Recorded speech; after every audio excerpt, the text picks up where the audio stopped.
Shalom, kembali kita untuk mendengar lagi firman Tuhan. Bagaimana kabarnya hari ini? Semoga kita dalam keadaan yang baik, yang sehat tentunya atas berkat pimpinan daripada Tuhan. Tajuk renungan kita kali ini yaitu pencuri identity. Oleh itu mari kita tunduk kepala, kita satu dalam doa. Ya Tuhan Allah kami yang bertakhta dalam kerajaan syurga, kembali kami mau mendengar lagi firman-Mu. Biarlah Roh Kudus Tuhan menyertai hati dan pikiran kami sehingga kami mengerti akan apa yang ingin Engkau sampaikan. Terima kasih Tuhan, dalam nama Yesus kami telah berdoa. Amin. Ayat renungan kita saya ambil dari Kejadian 25 ayat 21 dan 23. Firman Tuhan berkata, berdoalah Ishak kepada Tuhan untuk istrinya, sebab istrinya itu mandul. Tuhan mengabulkan doanya sehingga Ribka istrinya itu mengandung. Firman Tuhan kepadanya, 2 bangsa ada dalam kandunganmu, dan 2 suku bangsa akan berpecar dari dalam rahimmu. Suku bangsa yang satu akan lebih kuat dari yang lain, dan anak yang tua akan menjadi hamba kepada anak yang muda. Saudara-saudari, kalau kita baca dalam buku Alfa dan Omega jilid 1 halaman 203, dikatakan di sana, Yakub dan Esau anak kembar Ishak menampilkan satu perbezaan yang menyolok, baik dalam tabiat dan juga dalam kehidupan. Ketidaksamaan ini telah diramalkan oleh malaikat Allah sebelum mereka lahir. Sejarah masa depan mereka bahwa masing-masing akan menjadi seorang pemimpin dari satu bangsa yang kuat, tetapi yang satu akan lebih besar dari yang lain, dan yang bungsu akan lebih terkemuka. Saudara-saudari, kita pasti sudah tahu cerita mengenai Esau dan juga Yakub, ya. Dan kita tahu bagaimana karakter dan sifat dari 2 tokoh ini. Nah, mari kita lihat apa saja sifat dan sikap mereka ini. Kalau Esau ada sifat pemanjaan diri. Tidak tahan dengan hal yang mengekang hidupnya. Dia suka kebebasan yang buas. Sejak kecil dia suka memburu. Itu sebab Ishak tertarik dengan keberanian dan semangat Esau. Tetapi malangnya, dia malah memandang ringan hak kesulungan itu. Kita tahu ceritanya. Oleh karena semangkuk kacang merah, ia melepaskan hak kesulungannya itu. Inilah sifat Esau, ya. Nah, bagaimana pula dengan Yakub?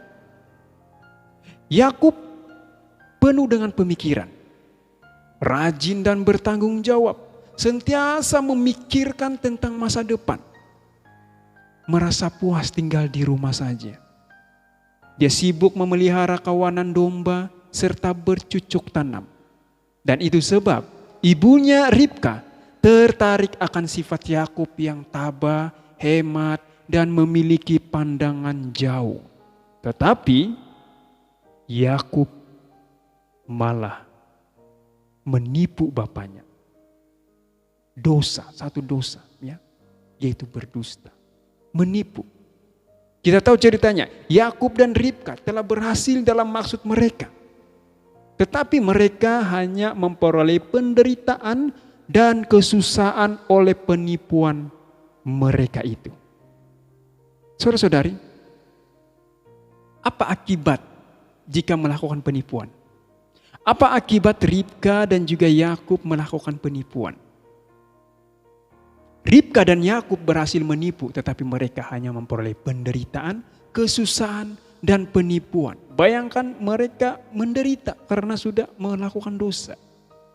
Kesusahan oleh karena penipuan. Ribka menyesal akan nasihatnya yang salah dan menyebabkan perpisahan dengan anaknya. Kita tahu Yakub melarikan diri. Dan Ribka menyesal menyebabkan perpisahan dengan anaknya Yakub. Yakub merasa terhukum karena memusnahkan keluarganya. Dia berdosa terhadap bapaknya, Esau, dan Allah serta mengakibatkan penyesalan seumur hidup. Nah, bagaimana pula dengan Esau?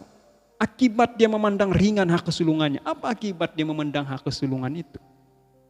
Esau di dalam kitab suci disebut sebagai seorang yang fasik.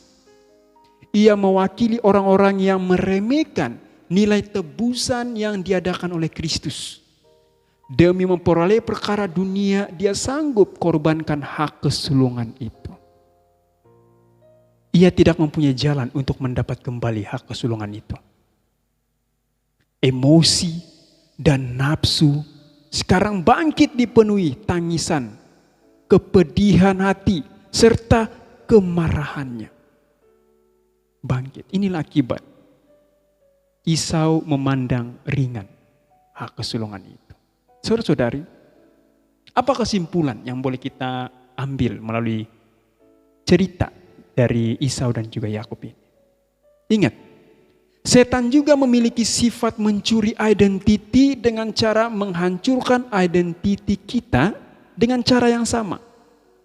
Hati-hati, karena setan berharap mensabotajkan jiwa kita dengan membuat kita berkompromi dan juga mengajak kita mengambil jalan pintas dengan cara penipuan dan tidak jujur. Hati-hati mengambil jalan pintas sehingga melakukan penipuan dan tidak jujur. Dan itu sudah dilakukan oleh Yakub. Janganlah lari dari masalah. Banyak masalah yang kita hadapi, rintangan dalam hidup kita. Tetapi firman Tuhan menegur kita, janganlah lari dari masalah seperti Yakub lakukan.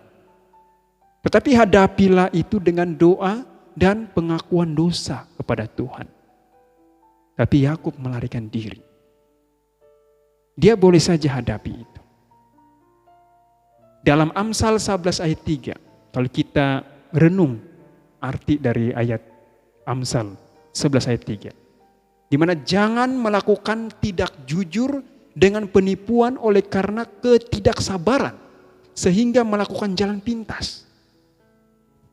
Ingatlah, walaupun Allah sudah lebih dulu mengatakan bahwa Yakub harus menerima hak kesulungan itu, tapi itu bukanlah berarti itu harus dilakukan dengan cara manusia. Seperti Yakub dan Ribka lakukan, cara mereka sendiri. Oleh itu sabarlah. Biarkan itu berlaku sesuai waktu Tuhan sendiri. Biarkan Allah yang mengerjakannya bagi kita.